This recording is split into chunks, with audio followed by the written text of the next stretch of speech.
ഇനി വീണയുടെ വാതുറക്കുമോ എന്നറിയാം. അപ്പനും കെട്ടിയവനും അങ്കലാപ്പിൽ.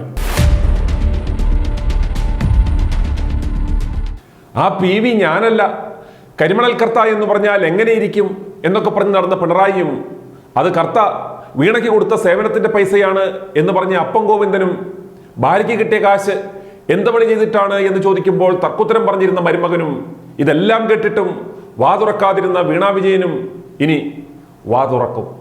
മോദിജി പണി തുടങ്ങി. തീവട്ടി വിജയന്റെ മകൾ വീണ വിജയന്റെ കമ്പനിക്കെതിരെ അന്വേഷണം പ്രഖ്യാപിച്ച് കേന്ദ്ര സർക്കാർ. കേന്ദ്ര കോർപ്പറേറ്റ് കാര്യ മന്ത്രാലയത്തിൻ്റെതാണ് അന്വേഷണ ഉത്തരവ്. വിശദമായ അന്വേഷണത്തിന് 3 അംഗ ഉന്നത ഉദ്യോഗസ്ഥ സംഘത്തെ ചുമതലപ്പെടുത്തി. 4 മാസത്തിനുള്ളിൽ അന്തിമ റിപ്പോർട്ട് നൽകണം. മാസപ്പടി വിവാദത്തിലെ ആദായ നികുതി ബോർഡിന്റെ കണ്ടെത്തലിന്റെ അടിസ്ഥാനത്തിലാണ് അന്വേഷണം. വീണ വിജയനെതിരെ മാത്രമല്ല, വിവാദ കരിമണൽ കമ്പനിയായ CMRL-നെതിരെയും പൊതുമേഖലാ സ്ഥാപനമായ വ്യവസായ വികസന കോർപ്പറേഷനെതിരെയും അന്വേഷണമുണ്ട്. എക്സാലോജിക് കമ്പനി നിരവധി നിയമലംഘനങ്ങൾ നടത്തിയെന്ന് ഉത്തരവിൽ പറയുന്നു. രജിസ്ട്രാർ ഓഫ് കമ്പനീസ് ബംഗളൂരു നടത്തിയ പ്രാഥമിക അന്വേഷണത്തിൽ ഇത് വെളിപ്പെട്ടതോടെയാണ് വിശദമായ അന്വേഷണത്തിന് ഉത്തരവിറക്കിയത്. ആരോപണങ്ങൾക്ക് അവ്യക്തവും ഒഴിഞ്ഞുമാറുന്നതുമായ മറുപടികളാണ് CMRL എറണാകുളത്തെ രജിസ്ട്രാർ ഓഫ് കമ്പനീസിന് നൽകിയത്. മറുപടി നൽകാൻ പോലും KSIDC തയ്യാറായില്ല. അതുകൊണ്ട് തന്നെ 3 സ്ഥാപനങ്ങളുടെയും മുഴുവൻ ഇടപാടുകളും വിശദമായി അന്വേഷിക്കുവാൻ ഉത്തരവിൽ നിർദ്ദേശിച്ചിട്ടുണ്ട്. Karnataka deputy registrar of companies Varun BS, Chennai deputy director KM Sankaranarayanan, Pondicherry ROC A Gokulnath എന്നിവർക്കാണ് അന്വേഷണ ചുമതല. കേന്ദ്ര കമ്പനികാര്യ മന്ത്രാലയത്തിന്റെ ജോയിന്റ് ഡയറക്ടറാണ് ഉത്തരവിറക്കിയത്. എക്സാലോജിക്കും CMRL-ലുമായുള്ള ഇടപാട് അന്വേഷിക്കണമെന്നാവശ്യപ്പെട്ട് നേരത്തെ രജിസ്ട്രാർ ഓഫ് കമ്പനീസിന് പരാതി ലഭിച്ചിരുന്നു.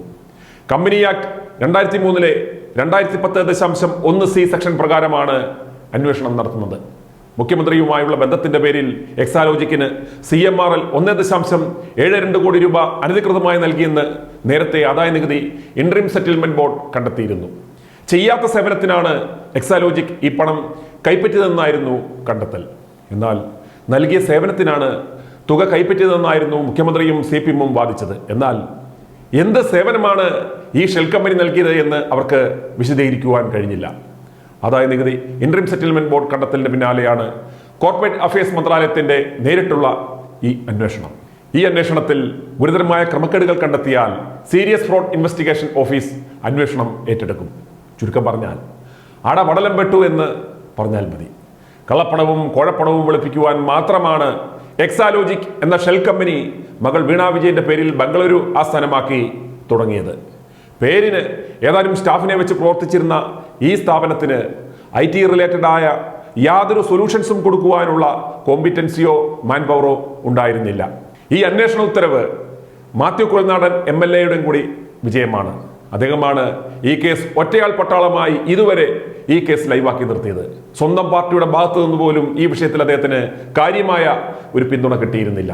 കേരളം കട്ടുമുടിച്ച് നശിപ്പിച്ചുകൊണ്ടിരിക്കുന്ന ഈ പിണറായിയെ പൂട്ടുവാൻ ഇവിടുത്തെ ഓരോ പുൽക്കൊടിയും മനസ്സുകൊണ്ട് ആഗ്രഹിക്കുന്നുണ്ട് എന്നതാണ് വസ്തുത. ഈ കേസിൽ ശരിയായ ദിശയിൽ അന്വേഷണം നടത്തി പിണറായിയെയും കുടുംബത്തെയും പൂട്ടുവാൻ സാധിച്ചാൽ കേരളത്തിലെ ജനങ്ങൾ മോദിക്കൊപ്പം നിൽക്കും എന്ന് തീർച്ചയാണ്. പക്ഷേ നാളിതുവരെയുള്ള സ്വർണ്ണക്കടത്തും കരുവന്നൂർ കേസ് മറ്റ് ED റെയ്ഡുകൾ പോലെ അവസാനം മ്യൂച്വൽ സെറ്റിൽമെന്റ് നടത്തി ജനങ്ങളെ വിഡ്ഢികളാക്കുന്ന നടപടി ഈ കാര്യത്തിലെങ്കിലും ഉണ്ടാകില്ല എന്ന് അവർ ഉറച്ചു വിശ്വസിക്കുന്നു. i2i News, an eye for truth. i2i News subscribe ചെയ്തിട്ടില്ലാത്തവർ ഇപ്പോൾ തന്നെ സബ്സ്ക്രൈബ് ചെയ്യുക. നോട്ടിഫിക്കേഷൻ ലഭിക്കുവാൻ ബെൽ ബട്ടണും അമർത്തുക.